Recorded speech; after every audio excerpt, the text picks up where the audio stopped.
ለማ ቀደም ብሎ የኢትዮጵያ ገነት ቤተክርስቲያን ዋና ጸሐፊ የነበሩ ናቸው። በአሁኑ ሰዓት ደግሞ የወንጌል አማኞች አብያተ ክርስቲያናት ካውንስል የውጭ ግንኙነት ዳይሬክተር ናቸው። እግዚአብሔርን ቃል ስላካፈሉ እግዚአብሔር ይባርኮት በሏቸው። ባርኳቸው። ወንድሜ መኮንንንም እግዚአብሔር ይባርከው። ባርኩት እስቲ። እግዚአብሔር ስለተናገረን ሁሌም ስለሚናገረን ለእግዚአብሔር ክብር ይሁን። እስቲ ሞቅ ያለ ጭብጨባ ለእግዚአብሔር። ቅድም መግቢያ ላይ ያው በቦርድ ስብሰባ ላይ ስለነበርኩ የቦርዱን የስብሰባ ጊዜ ነው 65 ያልኩት፣ ያው ይቅርታ ብያለሁ። 31ኛው የጠቅላላ ጉባኤ ስብሰባ ነው። እቺ በየዓመቱ የምትታተም ማስታወሻ በኢትዮጵያ ገነት ቤተክርስቲያን ጽሕፈት ቤት የታተመች ናት። ህትመት ቤት ከገባ በኋላ ያለፈውን 30ኛ ዓመት ብሎ ነው 31ኛ ዓመት ተብሎ ነው እንዲታተም የተላለፈው። 30ኛ ይላል። ስለዚህ 30ኛ አይደለም። ስለዚህ ይሄ ማስታወሻ ለሁላችሁ ይደርሳል። ይሄ ጉባኤያችን 31ኛ የጠቅላላ ጉባኤ መሆኑን በግልጽ እንድታውቁ አሳስባለሁ። ሌሎች ማሳሰቢያ የምሰጠው ሁላችሁም ስልኮቻችሁን ሳይለንት አድርጉ። ምክንያቱም ዛሬ ክብረ በዓል ነው የምናደርገው። ብዙ ፕሮግራሞች ስለሚካሄዱ ስልኮች እንዳይጮሁ ይፈለጋሉ። ስለዚህ ሳይለንት ላይ ታደርጋላችሁ። ከዚህ በመቀጠል የኢትዮጵያ ገነት ቤተክርስቲያን ፕሬዝዳንት የሚቀጥለውን ስርዓት የሚፈጽሙልን እሳቸው ስለሆኑ የኢትዮጵያ ገነት ቤተክርስቲያን ፕሬዝዳንት ፓስተር ታምራት ታሪኩን ወደዚህ በጭብጨባ ሸኙልን።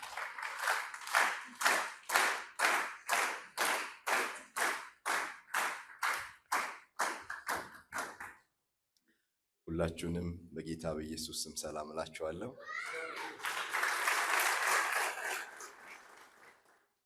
ፕሮቶኮሉን የጠበቀ ንግግር በቦርድ ሰብሳቢያችን በኩል ስለሚደረግ እኔ ወደዚህ የመጣሁበት ዋናው ዓላማ እሳቸውን ለመጋበዝ ነው ማለት ነው። ስለዚህ መጋቢ አሸብር ከተማን እንዲሁም ደግሞ ፕሮግራሙን እየመሩልን ያሉትን የቦርዳችንን ምክትል ሰብሳቢ መጋቢ ደስታ ሱጌቦን እግዚአብሔር ይባርካችሁ ማለት እፈልጋለሁ።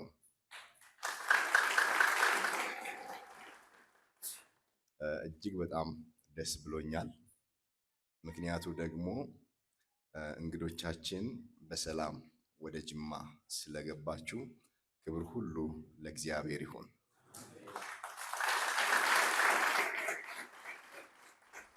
አንዳንዶቻችሁ ከ1000 ኪሎ ሜትር በላይ ተጉዛችሁን የመጣችሁት፣ አንዳንዶቹ በጣም ቅርብ የሚባሉ ከ55 ኪሎ ሜትር አካባቢ የመጡ ናቸው። የቀሩት በጣም ከሩቅ የመጣችሁ ስለሆናችሁ በጣም ደስተኞች ነን። ሌላኛው በጣም ደስ የሚለኝ በዚች ቤተክርስቲያን ውስጥ ከሰንበት ትምህርት ቤት ጀምሮ ተወልጄ ያደግኩባት ቤተክርስቲያን ናት። ስለዚህ ብዙ ነገር ያየንባት ቤተክርስቲያን ናትና እና ላሳደጉን ለአባቶቻችን ለእናቶቻችን ትልቅ ክብር አለን።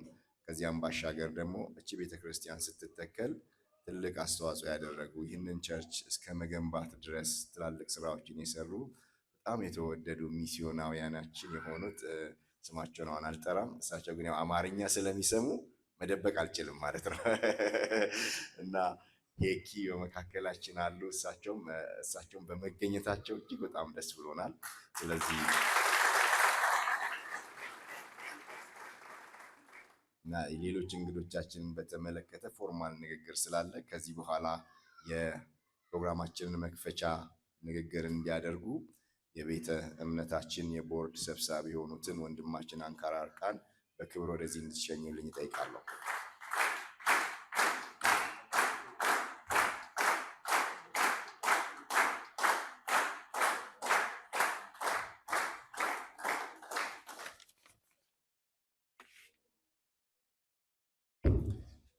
ኦፊሻል ንግግሬን ከማድረጌ በፊት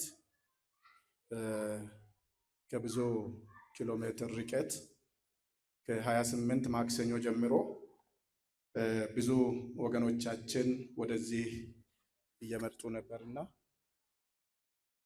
በመንገዱ ሰላም የጠበቀን ሁላችንም በዚህ ስፍራ በሰላም እንድንገናኝ የረዳንን እግዚአብሔርን አመስግነን ወደ ንግግሬ ስለሚገባ የረዳን አምላካችን እግዚአብሔር የተባረከ ይሁን።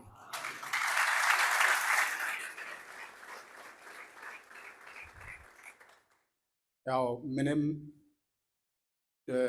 ክፉ ወሬ አልሰማንም። ሁላችንም በሰላም እስከ ትናንትናው ዕለት ድረስ በተለያየ ተሽከርካሪ ተጉዘን መተናል። ይህን ላደረገልን ለአምላካችን ክብርና ምስጋና ጭብጨባ ይገባዋል። ይህን ካልኩ በኋላ ያው እንደምታስታውሱት በ2018 ዓመተ ምህረት መሪ ጥቅስ አድርገን የወሰድነው ከመጽሐፍ ቅዱስ ክፍል ዘካርያስ 4:6 ላይ ያለው ቃል ነው። በመንፈሴ እንጂ በኃይልና በብርታት አይደለም ይላል የሰራዊት ጌታ እግዚአብሔር የሚል ጥቅስ ዓመቱን ሙሉ በዚህ ነበር በየአጥቢያ ቤተክርስቲያኖቻችንና በየክልሉ እንደዚሁም በብሔራዊ ጽሕፈት ቤት ደረጃ ይህ የዓመቱ ጥቅስ ነበርና በዚህ በመንፈሱ ለረዳን ለአምላካችን አሁንም ክብር ይሁንለት። የዚህ ዓመት መሪ ጥቅስ እነሆ እግዚአብሔር በኃይሉ ከፍ ያለውን ነገር ያደርጋል፣ እንደ እርሱስ ያለ አስተማሪ ማን ነው? ኢዮብ 36:22 ቁጥር ላይ ያለው መሪ ጥቅስ ለዚህ ለ2019 ዓመተ ምህረት እንዲሆንልን በስራ አስፈጻሚና በቦርድ ደረጃ ታይቶ የቀረበ ስለሆነ ይህ ጠቅላላ ጉባኤ ደግሞ በየአጥቢያ ቤተክርስቲያንና በየክልላችን ይህንን መሪ ጥቅስ ስለምንጠቀም መቀበላችንን በጭብጨባ እናሰማለን። በጌታ የተወደዱ የኢገበ ጠቅላላ ጉባኤ ሰብሳቢ መጋቢ መሳሪያ ማቴዎስ፣ የተወደዱ ምክትል ሰብሳቢ ወንድም ጌቱ ግዛው፣ የተወደዱ ጸሐፊ ወንድም ሀበሻ ሽፋ፣ የኢገበ ቦርድ ምክትል ሰብሳቢ መጋቢ ደስታ ሱጌቦ፣ የተወደዱ የኢገበ ቦርድ ጸሐፊ ወንድም ጥላሁን ለማ፣ የኢገበ ቦርድ አባላት በሙሉ፣ የኢገበ ፕሬዝደንት መጋቢ ታምራት ታሪኩ፣ ምክትል ፕሬዝደንት መጋቢ ሞቲ ታከለ፣ የክልል ሰብሳቢዎችና የክልል ዋና ጸሐፊዎች፣ የወንጌል ማስፋፊያ አስተባባሪዎች፣ የተቋማት አመራሮች፣ የተከበራችሁ ክብር እንግዶቻችን፣ የተከበሩ የኢትዮጵያ ወንጌላውያን አብያተ ክርስቲያናት ኅብረት ምክትል ፕሬዝደንት መጋቢ ሰንበቶ በሻ፣ የተከበሩ መጋቢ ደሳለኝ አበበ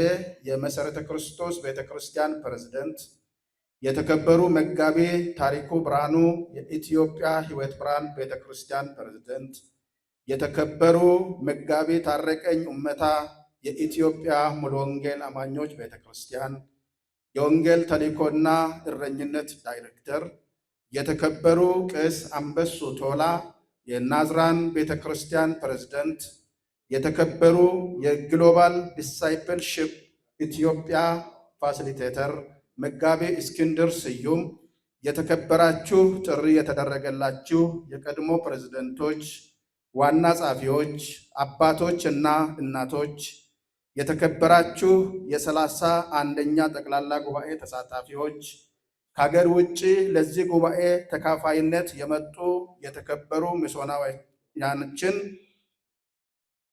ሄኪ ፔንትኔን፣ የተከበሩ ሊዮ እና ሂልካ ሬንተኔን እንኳን በሰላም ለ31ኛው የኢገበ ጠቅላላ ጉባኤ አምላካችን እግዚአብሔር አደረሳችሁ አደረሰ።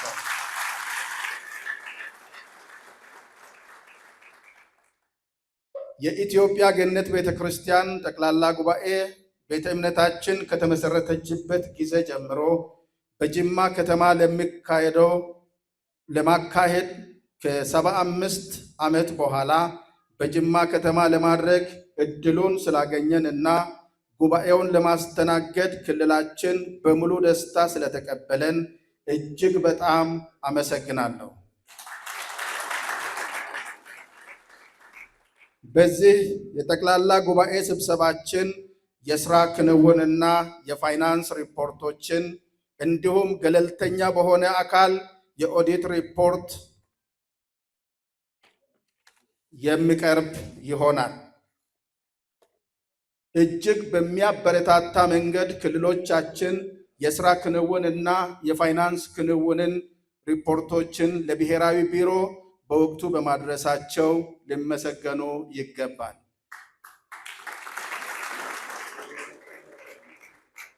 ሁሉም ክልሎች የስራ ክንውንና የፋይናንስ ሪፖርቶችን ማቅረብ ግዴታው ሲሆን የሪፖርት አዘገጃጀት ግድፈቶች ካሉ ብሔራዊ ቢሮ የስልጠና እገዛ እንዲያደርግ እያልኩ እንዲህ አይነት ትብብር እና አብሮ መስራት እንዲቀጥል ጥሪዬን ማቅረብ እወዳለሁ።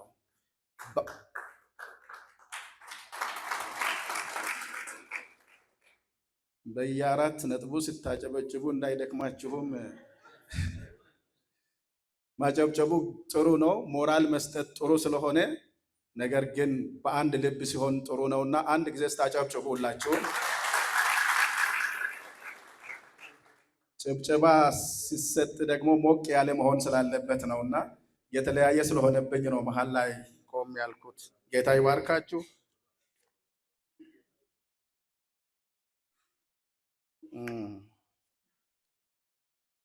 ባሳለፍነው የበጀት ዓመት ቤተ እምነታችን የተለያዩ አገልግሎቶችን እና ስራዎችን መፈጸም እንድንችል ምሕረቱን፣ ፍቅሩን፣ ባርኮቱን፣ ጥበቃውን ላበዛልን ለአምላካችን ለእግዚአብሔር ክብርና ምስጋና ማቅረብ እወዳለሁ። ቤተ እምነታችን ከምንም በላይ በወንጌል ላይ ትኩረቷን አድርጋ በመንቀሳቀስ ላይ ትገኛለች። በበጀት ዓመቱ 1,007,793 ሰዎች ወንጌልን ሰምተው 36,214 ሰዎች ጌታን ኢየሱስን የግል አዳኛቸው አድርገው ተቀብለዋል።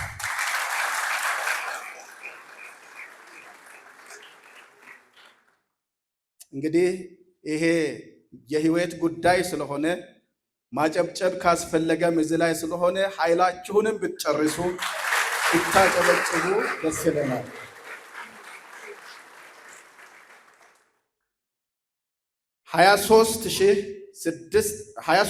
23,060ዎቹ ተጠምቀዋል። በዚህ ወቅት በራእይ 5:5:5:5 ባደረግነው የወንጌል እንቅስቃሴ በበጀት ዓመቱ 72 ሚስዮናውያንን አሰማርተናል። ባለፉት 4 ዓመታት 409 ሚስዮናውያንን በሀገር ውስጥ ስናሰማራ 8 ሚስዮናውያንን ከሀገር ውጭ አሰማርተናል። 323 ቤተ ክርስቲያናቶችን የተከልንበት ወቅት በመሆኑ የተሰማኝን ታላቅ ደስታ ሲገልጥ ይህንን አገልግሎት በመምራት እንዲሁም ሚስዮናውያንን በማሰልጠንና በማሰማራት አብራችሁን ለተሰለፋችሁ ክልሎቻችን እና አጥቢያዎቻችን በሙሉ የከበረ ምስጋናዬን አቀርባለሁ። እግዚአብሔር አምላክ ይባርካችሁ።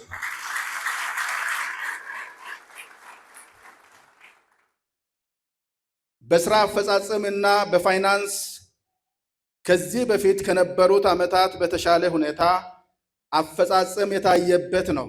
ይህ የተከበረው ጠቅላላ ጉባኤ 2018 ዓመተ ምህረት የሥራ አፈጻጸሙንና የፋይናንስ ሪፖርቶችን ተመልክቶ የ2019 ዓመተ ምህረት ዕቅድና በጀት ፍላጎትን ተመልክቶና በተለያዩ አጀንዳዎች ላይ ተነጋግሮ ውሳኔዎችን የሚያሳልፍ ይሆናል።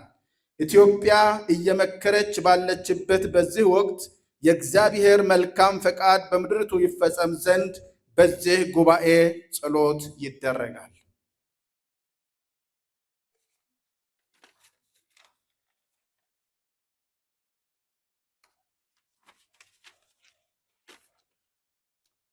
ባሳለፍነው የበጀት ዓመት ብቻ 3 የትምህርት ቤት ግንባታ ያስመረቀን ሲሆን 4ኛውን ህንፃ በዛሬው የጠቅላላ ጉባኤያችንም ዕለት የጅማ ገነት አጥቢያ ቤተክርስቲያን ያስገነባችውን የትምህርት ቤት ህንፃ ለአምላካችን አሳልፈን የምንሰጥበት ጊዜ ይኖረናል።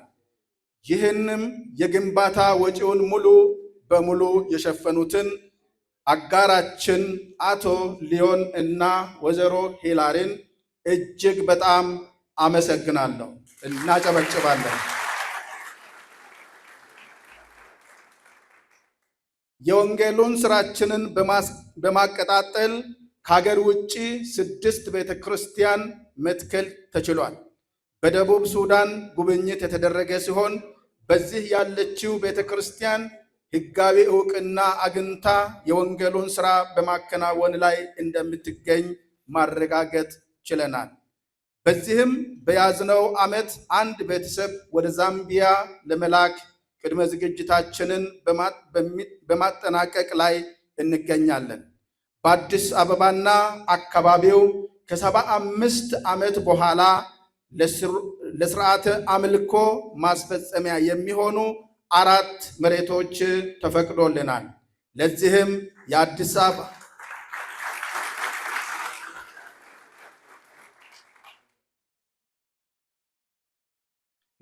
የአዲስ አበባ መስተዳደርንና የሸገር ከተማ አስተዳደርን ከልብ እናመሰግናለን፣ እናጨበጭባለን።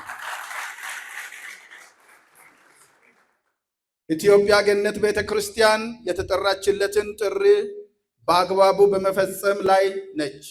ለሁላችንም ማሳሰብ የሚፈልገው እድል ሰጥቶን እንድናገለግለው ያመነንን እግዚአብሔርን በተሰለፍንባቸው ቦታዎች በታማኝነትና በትጋት እንድናገለግለው እያልኩ በአስደናቂ አመራሩ እየመራን ላለው ለእግዚአብሔር ክብርና ምስጋና ይገባዋል።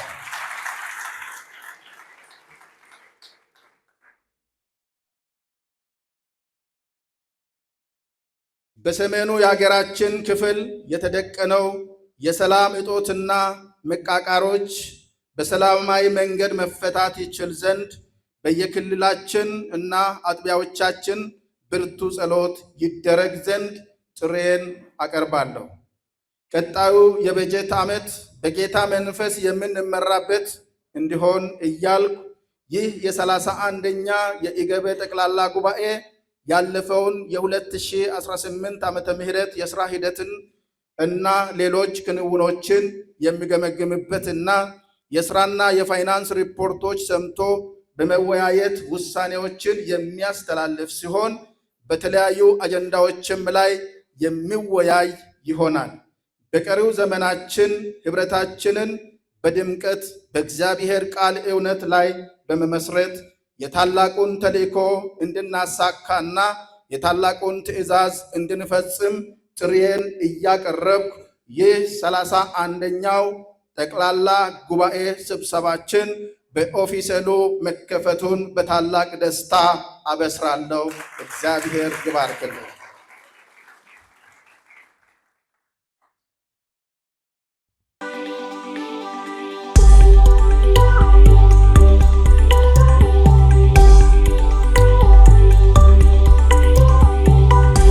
ከዚህ በመቀጠል በተለይም ደግሞ በአገልግሎት ሂደታችን ውስጥ እግዚአብሔር የሰጠንን ትልቁን ተልእኮ አብረን እንድንፈጽም በአጋርነት አብረናቸው የምናገለግላቸውና አብረናቸው አደራን የተቀበልን እህት ቤተ እምነቶች ዛሬ በመካከላችን ተገኝተዋል። በመካከላችን ደግሞ የተገኙት የነሱን መልካም ምኞት ለዚህ ጉባኤ ለማቅረብ ስለሆነ እነሱን እጋብዛለሁ ማለት ነው። በተራ ተራ እየመጡ ንግግር እንዲያደርጉና የነሱን መልካም ምኞት እንዲገልጡ እጋብዛለሁ። የመጀመሪያውን ጥሪ ማደርገው በእድሜ ነው የምጠራው፣ ማበላለጥ ስላይደለ በደንብ አድርጋችሁ በዛ ተረዱኝ። በእድሜ ስላችሁ ኢትዮጵያ ውስጥ በተመሰረትንበት አመሰራረት ነው የምጠራው። ከዚህ ጋር ተያይዞ የመጀመሪያውን የመልካም ምኞታቸውን እንዲገልጡልን የመሰረተ ክርስቶስ ቤተክርስቲያን ፕሬዝዳንት የሆኑትንና የኢትዮጵያ ወንጌላውያን አብያተ ክርስቲያናት ህብረት ቦርድ ሰብሳቢ እንዲሁም ደግሞ የኢትዮጵያ የወንጌል አማኞች አብያተ ክርስቲያናት ካውንስል የስራ አስፈጻሚ የሆኑትን መጋቢ ደሳለኝ አበበን ወደዚህ እጠራቸዋለሁ። እንዴት ከረማችሁ? የገነት ቤተክርስቲያን አባል መሆንን የማታውቁ ሰዎች ሁለት ደሳለኞች አሉ። ስለዚህ አንዱ እኔ ነኝ። እግዚአብሔር የተመሰገነ ይሁን። እንግዲህ ብዙ መናገር ይቻላል፣ ግን ከጊዜ አንጻር የገነት ቤተክርስቲያንን ከቅርብ ጊዜ ወዲህ ከወንድሜ ከታምራት ጋር መገናኘት ከጀመርን በኋላ ነው በደንብ ያወቅኩት። ወደኋላም ዞር ብዬ ሳይ ገነት ወይም ከገነት ምንድን ነው የምንማረው ብዬ ሳስብ ሁለት ነገር አይረሱኝም። አንደኛው በሕፃናት ላይ የሰንበት ትምህርት ላይ ያላችሁ አቋም ለእናንተ ብቻ ሳይሆን ለኢትዮጵያ ቤተክርስቲያን ዛሬ ሽማግሌ የሆኑ ፓስተር የሆኑ በዚያ ትምህርት ውስጥ በአንድም በሌላም ስማችንን ብቻ ቀይረን የምንጠቀምባቸው የእናንተ ማኑዋሎች ስላሉን እናመሰግናለን። እግዚአብሔር ይስጥልን።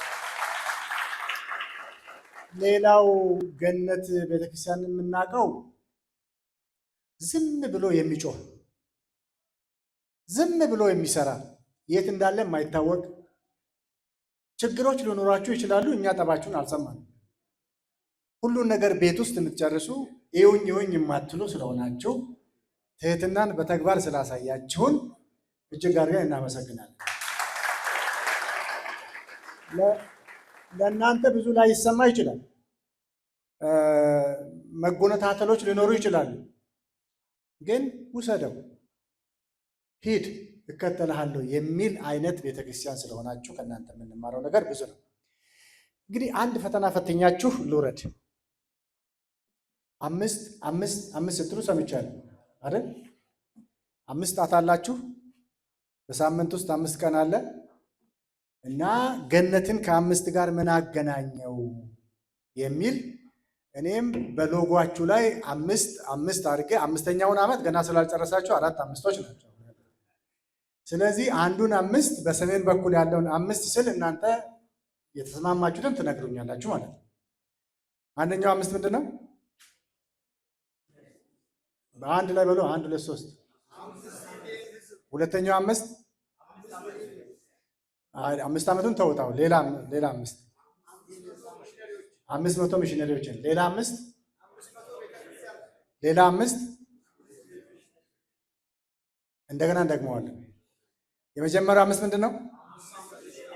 ሁለተኛው 5 ምንድን ነው? ሶስተኛው 5 ምንድን ነው?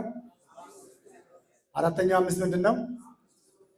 ስለዚህ ገነት የማትኖርበት ቦታ የለም። በአራቱ ማዕዘናት በኢትዮጵያ ብቻ ሳይሆን በዓለም ዙሪያ ማለት ነው። ስለዚህ እኛም እናንተን ፈለግ ተከትለን አጀንዳ 28 19 እንላለን። አጀንዳ 25 19 ማለት ማቴዎስ 28 19 ማለት ነው። ከዚህ የተነሳ ምን እንላለን? ወንጌል ቀዳሚ አጀንዳችን ነው እንላለን። ደግመን በደንብ እንዲገባን ደግሞ ወንጌል ካልሰራን ምንም አልሰራንም እንላለን። ህንፃ መስራታችን ወንጌል የሰራን እንዳይመስለን፣ መኪና መግዛታችን ወንጌል የሰራን እንዳይመስለን።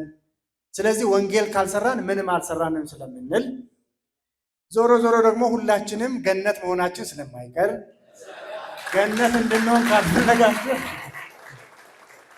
ስለዚህ ይሄንን እንድታስታውሱ ነው። የቤተክርስቲያናችንን የቦርድ ሰብሳቢ ወንድሜ አንካራን ወደዚህ ልጥራና ለሱ አልሰጠውም።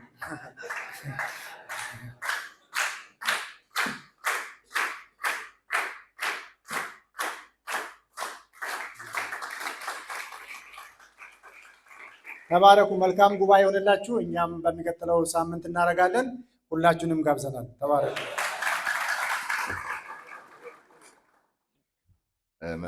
ፓስተር ደሳለኝን በክብር ሸኙልኝ። የመሰረት ክርስቶስ ቤተክርስቲያንን እጅግ በጣም አድርገን እናመሰግናለን። ከዚህ በመቀጠል ደግሞ የኢትዮጵያ ሕይወት ብርሃን ቤተክርስቲያን ፕሬዝደንት የሆኑት መጋቢ ታሪኩ ብርሃኑ እንዲሁም ደግሞ የኢትዮጵያ ወንጌል አማኞች አብያተ ክርስቲያናት ካውንስል ምክትል ፕሬዝደንት እንዲሁም የኢትዮጵያ ወንጌላውያን አብያተ ክርስቲያናት ህብረት የቦርድ አመራር ናቸው። እሳቸውን በክብር ወደዚህ ሸኙልኝ።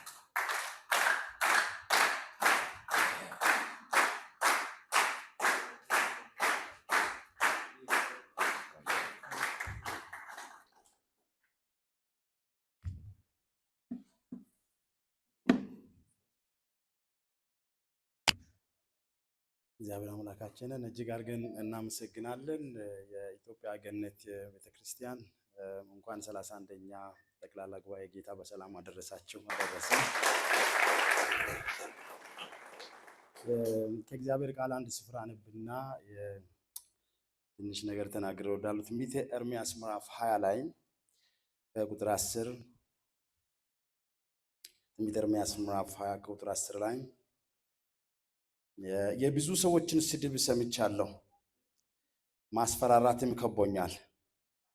መውደቄን የሚጠብቁ የሰላም ሰዎች ሁሉ ምናልባት ይታለል እንደሆነ እናሸንፎም እንደሆነ እርሱንም እንበቀል እንደሆነ ክሰሱት፣ እኛም እንከሰዋለን ይላሉ። እግዚአብሔር ግን እንደ ኃያልና እንደ ጨካኝ ከእኔ ጋር ነው። ስለዚህ አሳዳጆቼ ይሰናከላሉ፣ አያሸንፉም፣ አይከናወንላቸውም፣ በጽኑ እፍረት ያፍራሉ፣ ለዘላለም በማይረሳ ጉስቁልና ይጎሳቆላል። እግዚአብሔር እንደ ኃያልና እንደ ጨካኝ ከእኔ ጋር ነው። ይህንን የጠቅላላ ጉባኤ በእንደዚህ አይነት ሁኔታ ስናደርግ በተለይም እንደ ኢትዮጵያ ገነትና እንደ ኢትዮጵያ አብያተ ክርስቲያናት ጉባኤዎች አሉን። የተለያዩ ቦታ ላይ እንሄደን እንካፈላለን። እንደዚሁ ምኞታችንንም እንገልጻለን። ብዙ ነገር ይለመዳል እና ብዙ ነገሮች ይለመዳሉ። ግን የማይለመድ ነገር ቢኖር የእግዚአብሔር ነገር አይለመድም። ወደዚህ ስንመጣ ይህንን ጉባኤም ስናደርግ 31ኛ ጠቅላላ ጉባኤም እንደ ገነት ቤተክርስቲያን ስታደርግ ስለለመዳችሁ ሳይሆን እግዚአብሔር ስለረዳችሁ፣ እግዚአብሔር ጸጋውን ስላበዛላችሁ ክብሩን ጌታ ኢየሱስ ይውሰድ። እንደ ኢትዮጵያ የሕይወት ብርሃን ቤተክርስቲያን በተለይ ገነትን እና ሕይወት ብርሃንን የሚያገናኙ ብዙ ነገሮች አሉ። ከብዙ ነገሮች አንዱ እኔ ተወልጄ ያደግኩበት አካባቢ በተለይም ገነት ቤተክርስቲያን ሕይወት ብርሃንን መለየት አይቻልም። ሁለቱም አንድ ናቸው እና ሚሽነሮቻችንም በአንድ ወቅት መጀመሩ አንድ ያደርገዋል እና በዚህ ጊዜ ደግሞ እኔ ታሪኩ ብርሃኑ ይባላለሁ፣ ታምራት ደግሞ ታሪኩ ይባላል እና የኔ ልጅ እየመራ ስለሆነ ደግሞ ከበፊቱ ይልቅ ያማረባችሁ እንደዚሁ የኔ ልጅ ስለሆነ ነው። ማለት ውበቱን ስታዩ ገነት እንደ ድሮ አይደለችም። ምስጢሩ ምንድን ነው ካላችሁ የሕይወት ብርሃን ቤተክርስቲያን ልጅ ስለወለደ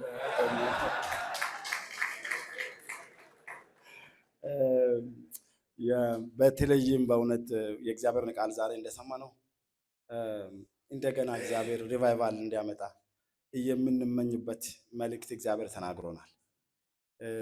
እንደ ድሮ እንደ ቀደሙ አባቶቻችን እንደገና እግዚአብሔርን ስራ እንደገና ያ እሳት እንዲቀጣጠል እግዚአብሔር አስታውሶናል።